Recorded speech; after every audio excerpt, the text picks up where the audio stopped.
Robert De Niro was sitting on a plane once when the pilot suddenly presented him with a bottle of scotch. "What's this for?" asked the startled actor. "It's for being so great in Scent of a Woman," the pilot explained. Al Pacino says people are constantly stopping him to rave about his performance in Raging Bull. One is a New York-born performer of Italian-American heritage who is considered the greatest actor of his generation. So is the other. One is known for the intensity and believability he brings to each and every role. You talking to me? Just like the other guy. You keep away from this bank or we're gonna start throwing bodies out the front door one at a time. Al Pacino and Robert De Niro have been compared, contrasted, and confused with one another for their entire careers. As De Niro explains, "I guess we're both a certain urban type, ethnic to a degree, physically similar to a degree, so I guess there's some connection in people's minds about the type of actor we are." Both careers have had dizzying highs and embarrassing lows. They have been friends for more than 30 years and co-stars in 2 memorable films. Each enjoys working with the other. As Pacino commented, "There's a relationship there, a trust that Bob and I have. We've known each other for so long, that bond is part of what makes the working environment more creative." De Niro returned the compliment, saying, "He's got great energy and wit, and he has very good instincts, especially with me." But though they are longtime friends, Al Pacino and Robert De Niro are also longtime Hollywood rivals. Alfredo James Pacino was born on April 25, 1940 in East Harlem, New York. His father, Salvatore, was an insurance agent who split when Pacino was 2. Baby Al, nicknamed Sonny, moved with his mother Rose to the Bronx, where he spent his childhood being coddled by his grandparents. He wasn't even allowed out of the house during daytime hours until he was 7. But at night, Sonny got to accompany Mama Rose to the movies. The following day, he would reenact the entire film to the delight of his grandparents. At first, Rose was optimistic about Alfredo's acting potential, but later tried to discourage the boy, explaining, "Acting is for rich people." Nevertheless, his passion for performing led Pacino to drop out of high school at 17 to pursue acting. One of his many jobs during this period was working as an usher in a local movie theater. There, Al was able to study the technique of his favorite actors, particularly James Dean and Marlon Brando. Do it to him before he does it to you.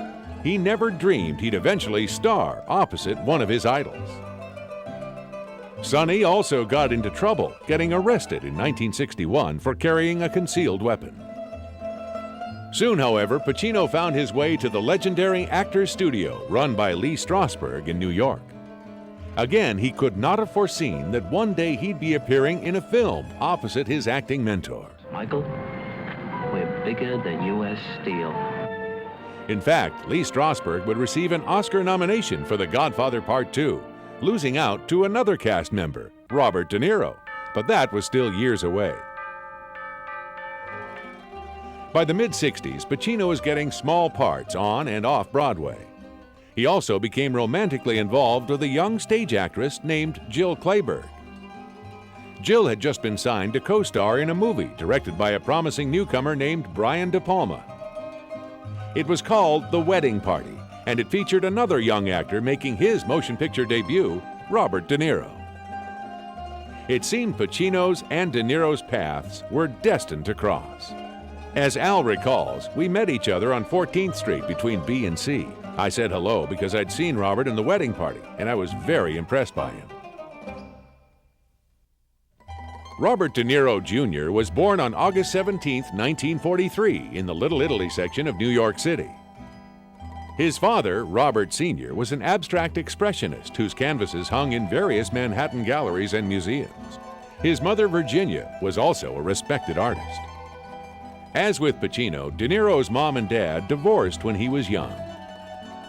But unlike Al, Robert's artistic parents always encouraged him to follow his creative muse. At age 10, De Niro made his stage debut in a grammar school production of The Wizard of Oz.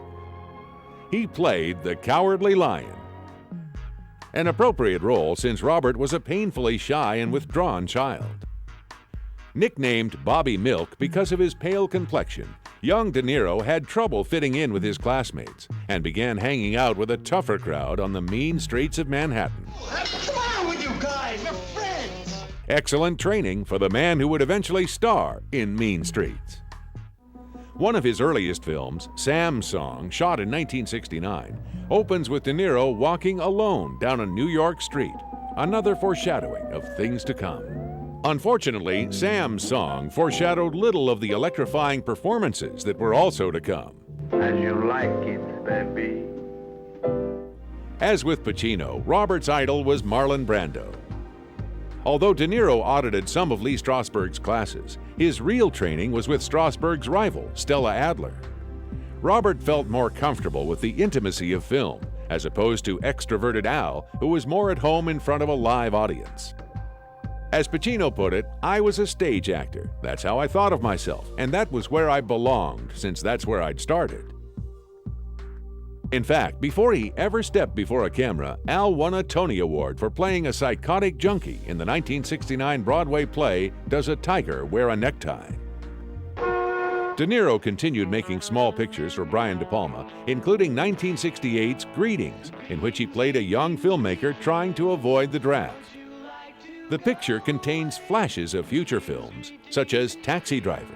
I went down as a right-winger, and I thought I'd get out this way, an extreme right-winger. I said, like, I'll kill my quota of chinks and all this every day. Well, I asked to see the psychiatrist, and he told me, he said, well, you have you're just a little overzealous, that's all. That's what he told me, you're overzealous. And I said, because I told him terrible things. I said I wanted to kill 50 Chinese a day, that if I was over there, I'd kill, as many as I could. And The Deer Hunter. It is a woman. It's not the Viet Cong, it's a woman. Oh, it's a VC, except it's a woman. Well, what do you do in a situation like Well, we that? have to kill her anyway. As well as some downright silly sequences.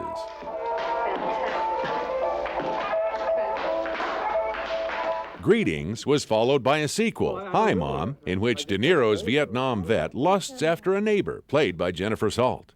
Oh, listen, I don't want to be rude or, crass or vulgar or impolite. I certainly wouldn't want to do that. I've already embarrassed you enough, but I was just thinking, perhaps you'd like to come over. You would? Yeah, oh. Again, there are hints of the volatile performer that would soon emerge. I think I can play a cop. Sure, I know I can. Oh, my goddamn door. Are you going to have any perverts here? What'd you say? What'd you say? What do you mean? Is that friend of yours? What are you protesting? Let me see a permit. You don't need a permit? What do you mean? What's that? Against the war of Vietnam? Let me tell you something, son. You ever been in Vietnam? Well, I haven't. I know what it's like. Oh, yeah? You know, huh? What are you, 2 years old? You've been in the Army? You've been in the Army, high school. What? What'd you say, young lady? Make love, not war? Listen, I make love very well. What do you know about love? What do you know about war? Well, I have your face, huh?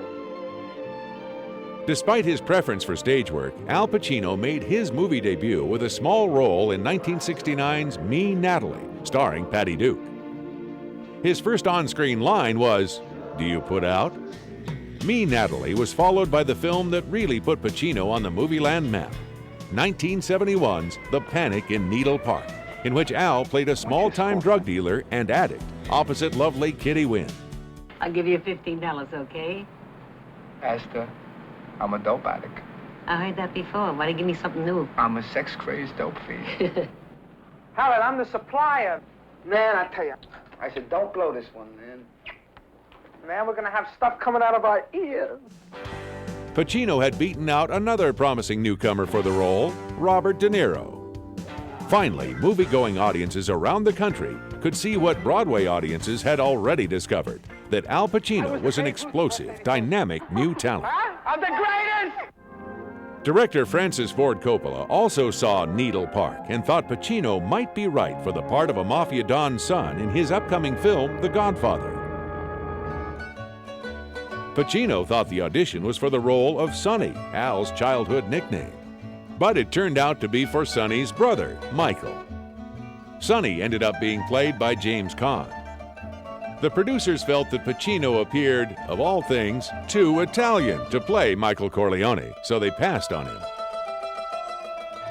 Al immediately signed to play a small role in a mafia comedy, The Gang That Couldn't Shoot Straight. The part of Michael became a contest between Jack Nicholson and Warren Beatty, but both turned it down. So Coppola persuaded the producers to reconsider Pacino. That meant he'd have to get out of the gangster comedy. After some legal wrangling, Al was freed up to take on the career-making role of Michael Corleone in The Godfather. His memorable portrayal of a devoted son who reluctantly accepts the responsibilities of being a mafia don was central to the film, which won Best Picture of 1972. In the title role was Pacino's boyhood idol, Marlon Brando, who won and refused a Best Actor Oscar. Al was nominated for Best Supporting Actor, but lost out to Joel Grey for Cabaret. Hello, stranger. 1972 saw another loss in Pacino's life, the end of his live-in romance with Jill Clayburgh, which had lasted for 5 years. A combination of conflicting careers and a growing drinking problem on Al's part tore the couple apart. No sooner had the two broken up than Pacino began dating the sexy but emotionally unstable Tuesday Weld, who ended up taking over Al's part in The Gang That Couldn't Shoot Straight, Robert De Niro. Although the picture was hardly a high point in his career, Bobby received lavish praise from the critics for his performance. This led to the film that really caught audiences' attention, Bang the Drum Slowly. De Niro played Bruce Pearson, a none-too-bright baseball player who learns he is dying of Hodgkin's disease. His friend and fellow teammate was played by Michael Moriarty. To prepare for the role, Robert spent time in the Deep South practicing baseball. For his heartbreaking performance, De Niro won the New York Film Critics Award for Best Actor of 1973. I'm scared. Hold on to me.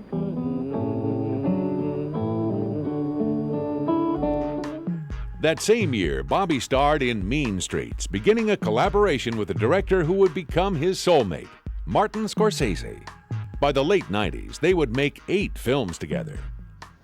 Co-starring in Mean Streets was a versatile actor who would become another longtime collaborator of De Niro's, Harvey Keitel. Come on, Charlie, 30 bucks ain't nothing, you know that. Come on, you know the only way you're gonna do is if you talk to your uncle. No, That's get it. away, please. Why not? I ain't gonna do it. Forget about that. Did I hurt you? Come on. Robert's volatile portrayal of maniacal hood Johnny Boy cemented his status as a first-rate actor of astonishing intensity. We're going to a party. Have lots of fun. At a party celebrating the success of Mean Streets, security guards were alerted that 2 bums were outside talking in the bushes. The bums turned out to be Pacino and De Niro, who only wanted to get away from all the noise. By this time, Al and Bobby had become good friends, even though they were often in competition for the same roles. Several years later, when Pacino was asked what his all-time favorite movie was, he answered, Bang the Drum Slowly. In 1973, the same year De Niro made that film and Mean Streets, Pacino also gave 2 wildly divergent performances.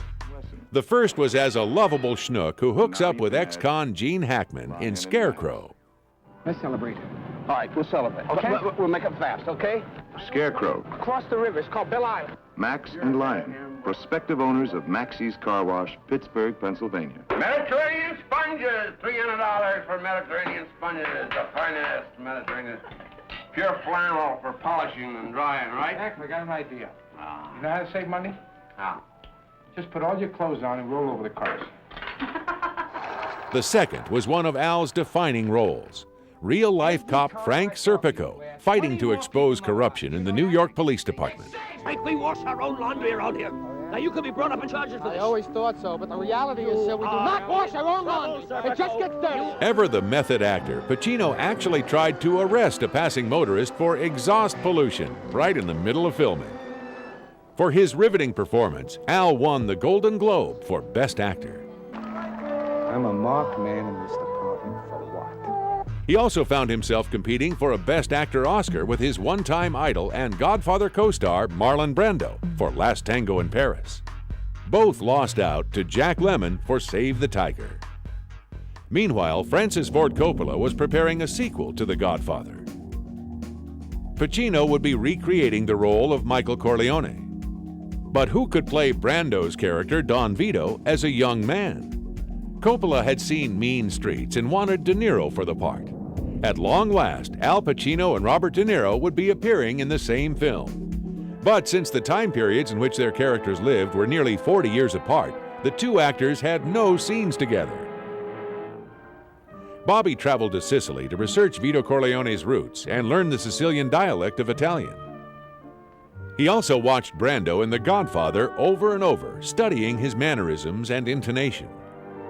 The cast included Lee Strasberg, making his film debut at the age of 72, and Diane Keaton, recreating her role as Michael's wife, Kay. Diane had become Al's romantic partner in real life as well, replacing Tuesday Weld. Pacino would later comment, "I'm most proud of Godfather 2, because that's the most difficult character I ever had to do. I had nowhere to go, nothing to grab, except to sustain it for 3.5 hours. Is it true that in the year 1950, you devised the murder of the heads of the so-called 5 families in New York? It's a complete falsehood. I mean, you won. You want to wipe everybody out? I don't feel I have to wipe everybody out, Tom. Just my enemies. The Godfather Part 2 went on to win Best Picture of 1974, a rare honor for a sequel. Once again, Pacino was nominated for Best Actor. If anything in this life is certain, if history's taught us anything, it says you can kill anyone. Once again, he lost, this time to Art Carney for Harry and Tonto. For his vivid portrayal of the young Vito Corleone, a role in which he spoke only 3 lines in English, Robert De Niro won Best Supporting Actor. He beat out Michael V. Gazzo and the legendary Lee Strasberg from the same film. Pacino and De Niro were now at the top of their form, although Bobby was one up on Al in the Oscar department. However, each would score big time with his next film. Dog Day Afternoon would be one of Pacino's most popular and memorable films. Playing a bisexual who bungles a bank robbery, Al manages to generate sympathy for his no-win situation. You know something, people? You're going to be remembered the rest of your lives for the day you got held up and kidnapped. On August 22nd, 1972, Sonny Wurtzig and Sal Naturale entered the First Brooklyn Savings Bank and attempted a robbery. The attempt failed. There's no money here. For the people of the neighborhood, it was a sideshow. Sonny! Sonny! But for Sonny and Sal, the hostages, and the cops, it was a dog day afternoon. Well, you keep away from this bank or we're going to start throwing bodies out the front door one at a time. All right, who has to go to the bathroom here? I do. The most you're going to get is 5 years. You get out in 1 year, huh? Kiss me. We're entertainment, right? What do you got for us? Don't!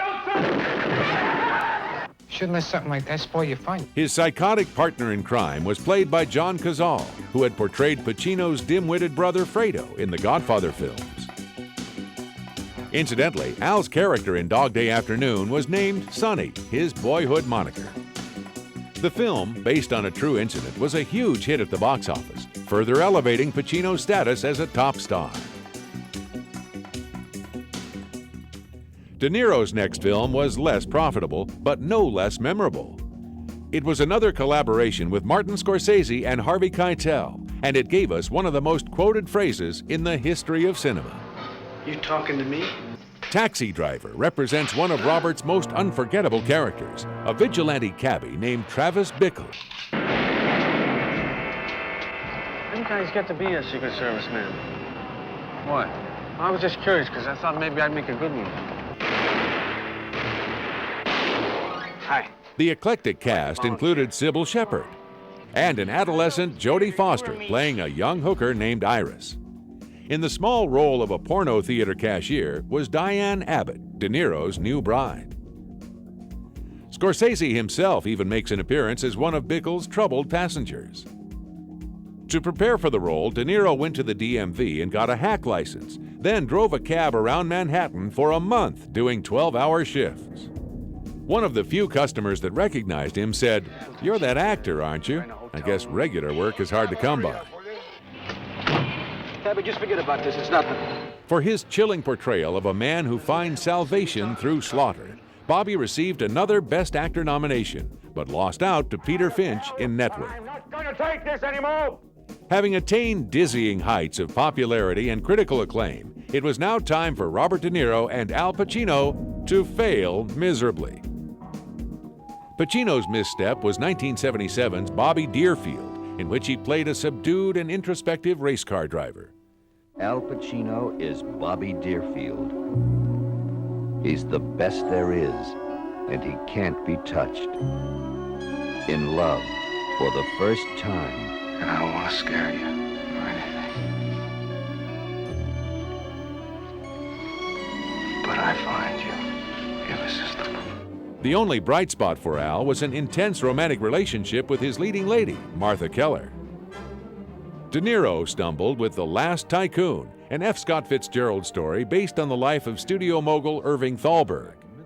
Robert was actually Paramount's third choice to portray the enigmatic Monroe star. We'll have to rewrite the scene and reshoot it. It's absolute crap. I want to do it again. You'll never do it better. How much is it going to cost to reshoot that scene? I don't care what it costs. Make it. The role was offered to Dustin Hoffman and Al Pacino. Both turned it down. The director was Elia Kazan, the same man who had guided Brando through A Streetcar Named Desire and On the Waterfront.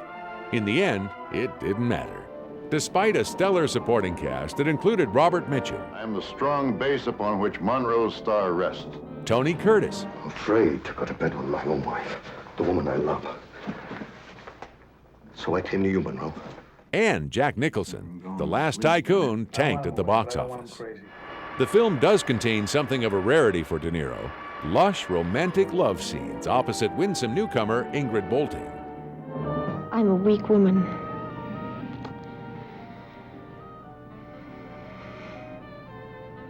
If I meet you tomorrow, will you leave me in peace?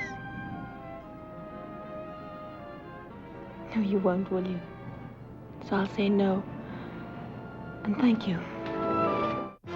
Bobby went from the frying pan into the fire with New York, New York, a period musical co-starring Liza Minnelli. I can take a hint. Can you also take a walk? Look, you want me to leave? Yes. I'll leave right now. Bye. You expect me to leave after the way you talked to me just now? Even with Martin Scorsese in the director's chair, audiences just didn't care to watch Robert De Niro as a big band saxophone player. Oh, you brought a new kind of love to me. She was a singer. He was a sax man. It was beautiful while it lasted. If nothing else, at least it gave Liza, and later Sinatra, a hit song.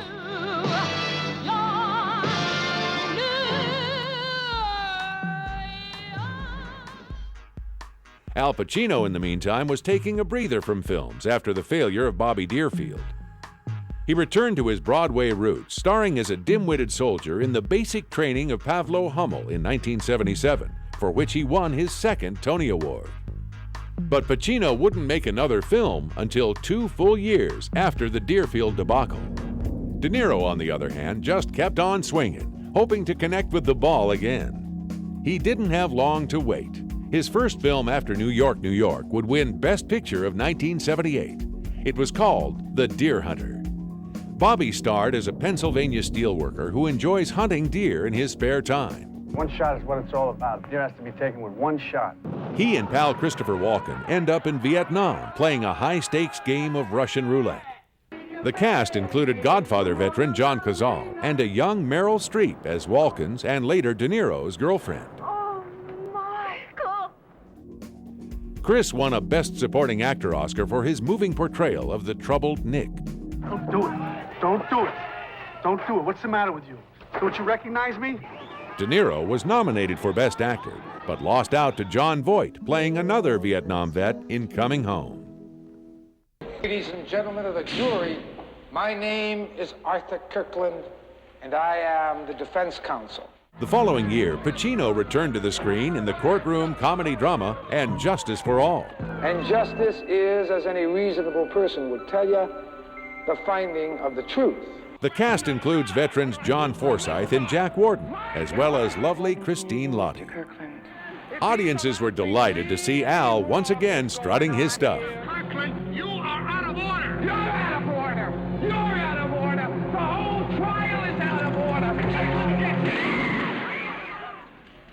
Gentlemen, need I remind you, you are in a court of law?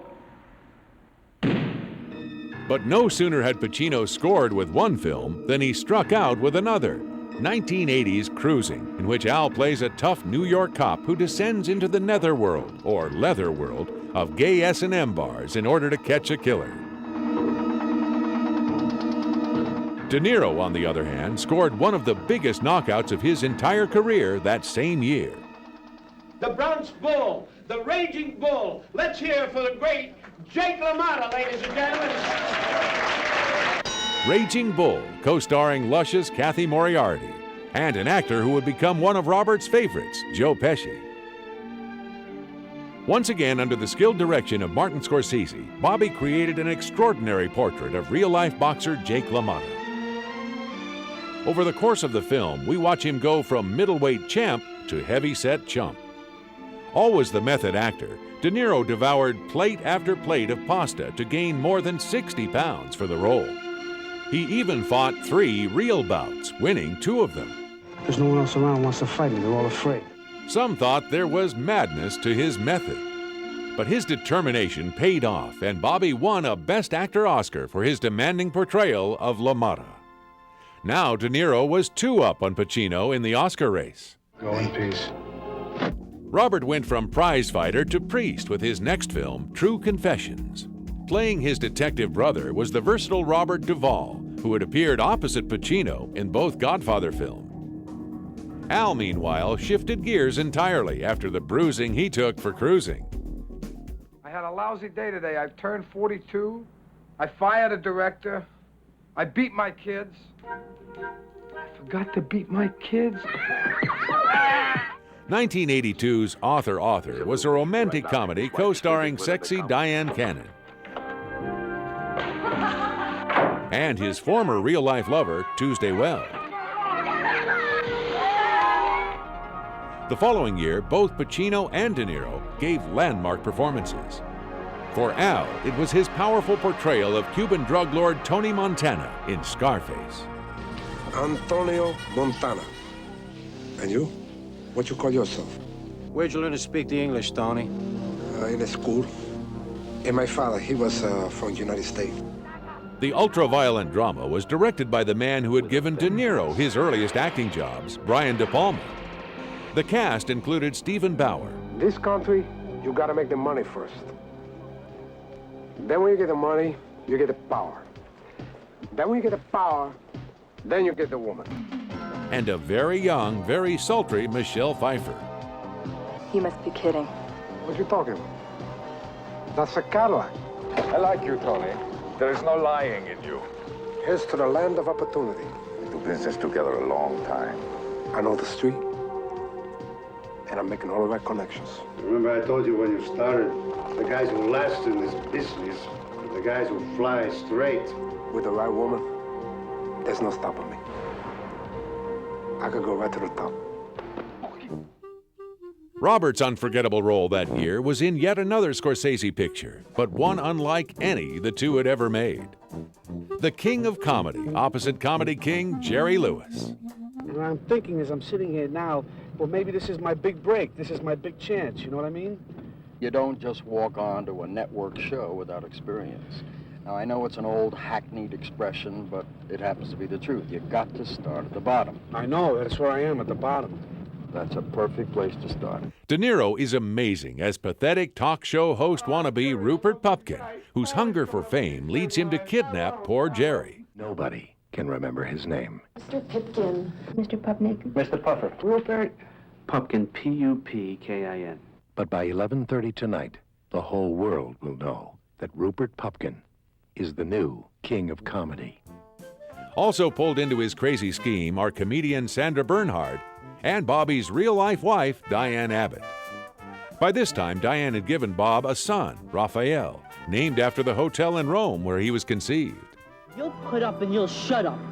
You hear nothing and you see nothing, just like you did for Bugsy. After the darkly humorous king of comedy, Robert returned to the gangster genre with Once Upon a Time in America, filmed, ironically, in Italy. As men, they shared a dream. I swear to God, Noodles, you and me together, we can make it come true. To rise together from poverty to power. There they are, the four horsemen of the apocalypse. Co-starring in the Sergio Leone production was the always interesting James Woods, Maybe Sharky was right. Maybe I ought to just dump you. as well as Al Pacino's old flame, Tuesday Weld. De Niro really did a 180 in '85, playing a combination repairman commando in Terry Gilliam's Kafkaesque fantasy, Brazil. I came into this game for the action, the excitement. Go anywhere, travel light, get in, get out, wherever there's trouble, a man alone. It's only a state of mind. We're all in it together, kid.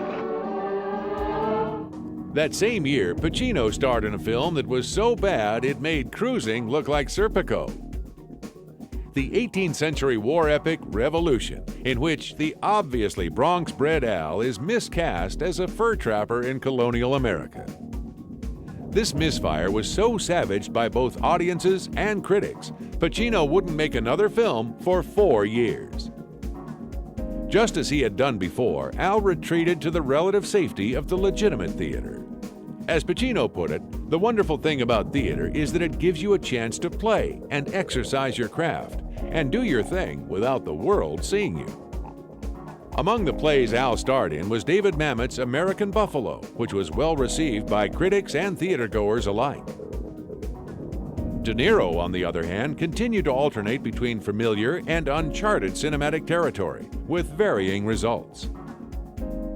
Bobby once said, "My joy as an actor is to live different lives without risking the real-life consequences." As with Pacino's Revolution, The Mission was an 18th century historical epic. Robert starred as a slave trader who gets involved with a priest, played by handsome Jeremy Irons. You should never have become a priest. But I am a priest, and they need me. If you die with blood on your hands, you betray everything we've done. If might is right, love has no place in the world. Though strikingly photographed and popular with critics, it fared poorly at the box office.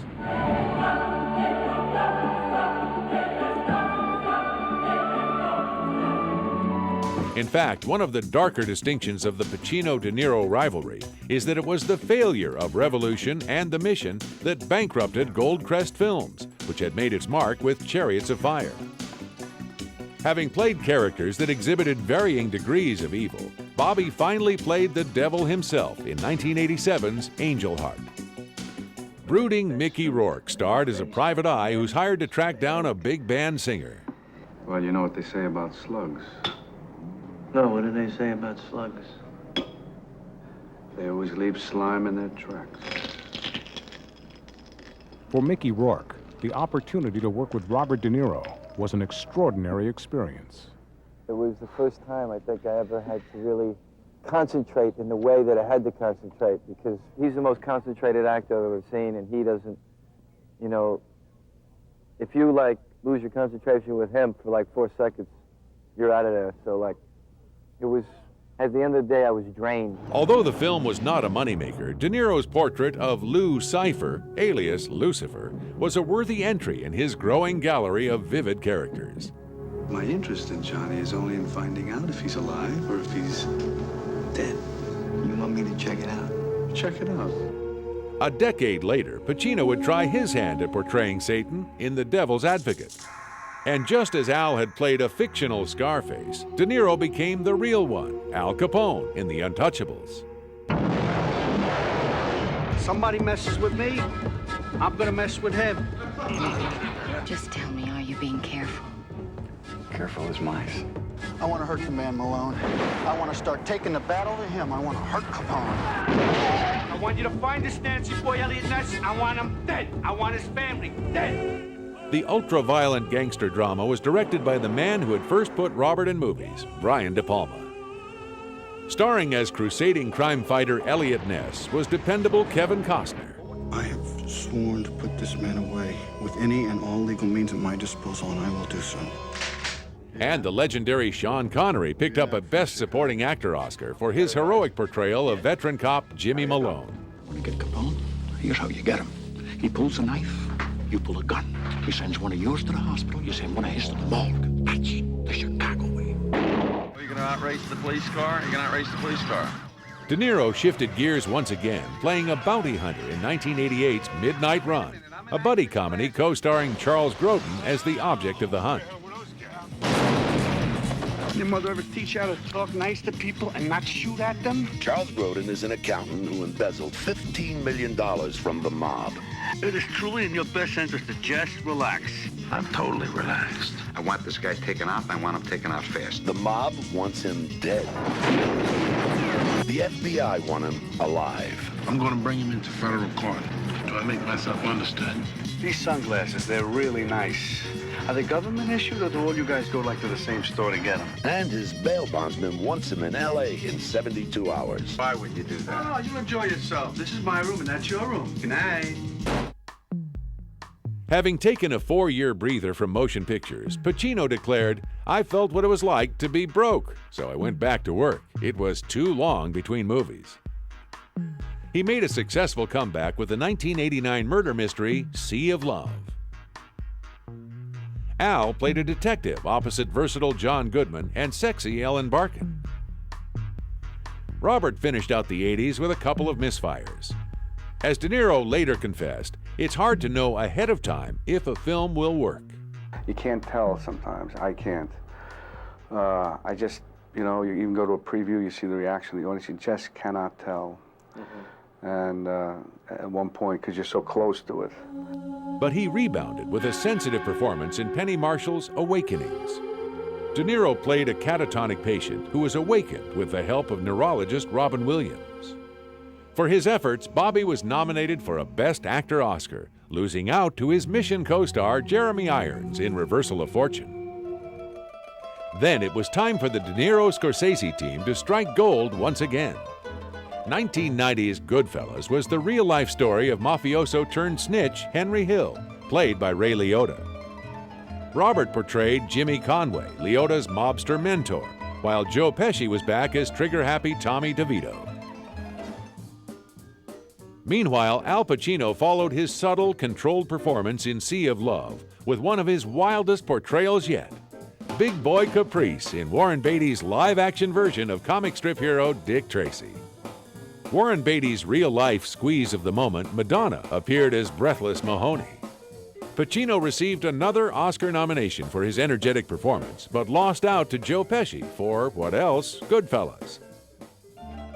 That same year, Francis Ford Coppola's Godfather Part 3 reunited Pacino with Diane Keaton and almost included De Niro as well. The story featured a character named Vincent Mancini who falls for Pacino's daughter, played by Coppola's daughter, Sophia. But Bobby was deemed too old for the part, so it went to handsome Andy Garcia instead. Although it didn't pack the wallop of the first two Godfathers, audiences enjoyed seeing some of the old gang together again. The two rivals would have to wait a few more years for their cinematic reunion. Meanwhile, the early 90s were filled with interesting work from both actors. Guilty by Suspicion reunited De Niro and Scorsese on screen as both played victims of the notorious Hollywood blacklist of the 1950s. In the romantic comedy Frankie and Johnny, Pacino had an uncharacteristically subdued role as a short-order cook opposite his Scarface co-star Michelle Pfeiffer playing a waitress. De Niro made a lasting impression in Martin Scorsese's remake of the classic thriller Cape Fear. In the 1991 film, Bobby played sadistic killer Max Cady, who terrorizes Nick Nolte and his family. A lot of people felt De Niro was too over the top, but there was no denying the sense of dread and menace he brought to the picture. That same year, the American Museum of the Moving Image paid tribute to Robert's body of work. In accepting his award, Bobby kiddingly commented, "I consider myself too young for these kinds of tributes. They should be given to guys like Al Pacino and Dustin Hoffman." 1992 saw a film that once again nearly re-teamed Al and Robert, David Mamet's Glengarry Glen Ross. In this compelling drama, Pacino played ruthless real estate agent Ricky Roma. De Niro was almost cast as Shelley Levine, a desperate salesman on the brink of disaster, but the part eventually went to Jack Lemmon instead. Al was nominated for Best Supporting Actor, but lost out yet again, this time to his Scarecrow co-star Gene Hackman in Unforgiven. As a consolation, Pacino won a Best Actor Oscar that same year for his memorable performance as a blind and cantankerous retired colonel who hires Chris O'Donnell as his seeing eye dog. The film was Scent of a Woman. Yes, after being nominated and losing so many times in the past, and after watching his buddy and rival Robert De Niro pick up 2 golden statuettes, Al Pacino finally won an Academy Award. Then he returned to his Scarface turf, playing a Latin American drug dealer trying to go straight in Carlito's Way, opposite Sean Penn and real-life girlfriend Penelope Ann Miller. De Niro, meanwhile, added to his gallery of nasties with This Boy's Life, opposite Pacino's Sea of Love co-star Ellen Barkin, and a promising young actor named Leonardo DiCaprio. Based on a true story, Bobby played Dwight Hanson, DiCaprio's sadistically abusive stepfather. While it didn't exactly clean up at the box office, This Boy's Life reminded people of De Niro's power and versatility. The Al and Bobby rivalry spilled over into the legitimate theater as well. An actor-playwright named Chaz Palminteri had been appearing in a one-man show about growing up on the streets of New York called Tales of the Bronx. Both Pacino and De Niro recognized its potential and wanted to buy the film rights. Bobby took Palminteri aside and told him, "Go with whoever you want, but if you go with me, I'll make it right." So Chaz chose De Niro, who both starred in and directed A Bronx Tale in 1993. Bobby gave a sensitive performance as the father of an impressionable young boy who falls under the spell of mobster Palminteri. The role became all the more poignant when De Niro's real father, Robert Sr., died while the film was in production. Chaz was thrilled to work with Robert, commenting, "His eyes are like hands that reach out and grab you." Bobby gave another of his over-the-top performances as the monster in a 1994 remake of Mary Shelley's Frankenstein. Then rebounded in a big way with Martin Scorsese's gambling tale Casino, opposite glamorous Sharon Stone. I thought shooting with him was the real tango. You know, rehearsing with him was really a blast and a great investigation. But once we got into the shooting, I don't know, I just think, you know, I was telling someone that I got in the movie business out of this love I had for Fred Astaire and Ginger Rogers, and finally I found my Fred. It was like dancing, it was heaven. And longtime co-star Joe Pesci. Then it was finally time for superstars Al Pacino and Robert De Niro to make their first picture together since The Godfather Part 2, 20 years earlier. And in this film, they actually appear on screen at the same time. Heat, directed by Michael Mann, starred Pacino as Detective Vincent Hanna and De Niro as Master Thief Neil McCauley. Val Kilmer rounded out the cast as part of Bobby's gang. Much was made of the fact that Al and Robert were finally co-starring in a film together, despite the fact that they share only one scene in a cafe. In order to preserve the spontaneity, they didn't rehearse. As Pacino explained, it was supposed to be an encounter between 2 people who were aware of each other's presence. We didn't want to talk it away or have some long discussion. Just doing it was simpler than thinking about it too much. I like the script. I read it, and Art Linson, who produced it with Michael Mann, gave me the script and said, "Read this. I think you'll find it interesting." And I just liked it. And I liked Thief that Michael did a few years back. And I said, this is it's good, you know. I met Michael, and I said, I'm in. And then, but I mean, the one scene like the one that Al and I have, we sort of have like we face off or whatever, is a terrifically written scene. And I said, it'll be fun to work on this one. One critic commented, the mental duel between hunter and quarry, redoubled by the implicit rivalry between Pacino and De Niro, holds the picture together. The following year, Bobby played an offbeat doctor, reuniting with his This Boy's Life stepson, Leonardo DiCaprio, his Deer Hunter sweetheart, Meryl Streep, and his Godfather 2 co-star, Diane Keaton, in the drama Marvin's Room.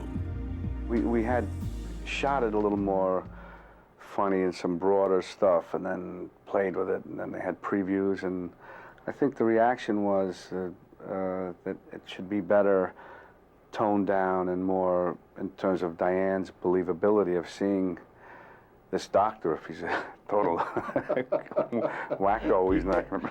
Pacino also scored, playing a mayor in City Hall, another mafioso in Donnie Brasco, opposite Johnny Depp, and Satan himself in The Devil's Advocate, co-starring Keanu Reeves. In 1997, having gone through a number of girlfriends, Pacino began seeing actress Beverly D'Angelo. Together, they had a set of twins, Anton and Olivia. Al also cemented his status as a superstar by placing his hand and footprints in the forecourt of the Chinese Theater in Hollywood. De Niro, meanwhile, was continuing to add to his impressive resume, playing a policeman opposite Sylvester Stallone in Copland, a presidential advisor who hires producer Dustin Hoffman to fake a war in the offbeat comedy Wag the Dog, an ex-con in quirky Quentin Tarantino's Jackie Brown, and an intelligence agent in 1998's action-packed Ronin. In his personal life, Bobby and his then-wife, former flight attendant Grace Hightower, had a baby boy, Elliot, that same year. In yet another example of the parallel nature of the Pacino-De Niro rivalry, Robert had fathered twin boys, Julian and Aaron, several years earlier, courtesy of his then-girlfriend, Toukie Smith. After 30 years of playing characters who were brutal, disturbed, You talking to me? or downright evil, De Niro's most successful recent films have been, of all things, comedies. 1999's Analyze This, in which he played a troubled mobster opposite psychotherapist Billy Crystal, and Meet the Parents the following year, co-starring Ben Stiller as his would-be son-in-law. Pacino's recent successes have continued to be dramas. 1999's The Insider, in which he played the real-life producer of TV's 60 Minutes, opposite Russell Crowe as a corporate whistleblower. And Oliver Stone's Any Given Sunday that same year, with Al portraying an aging football coach. As Pacino and De Niro approach and pass the ripe old age of 60, they inspire younger actors to follow in their footsteps, much as they were inspired by Marlon Brando decades earlier. But make no mistake, neither shows any signs of slowing down. Both are still considered the finest actors of their generation, just as they have been for more than 30 years. They've been mistaken for one another, fallen flat on their faces, and won Academy Awards. Al Pacino and Robert De Niro, two great actors. I'm scared. Hold on to me. You're out of order. You're out of order. You got nothing. Nothing.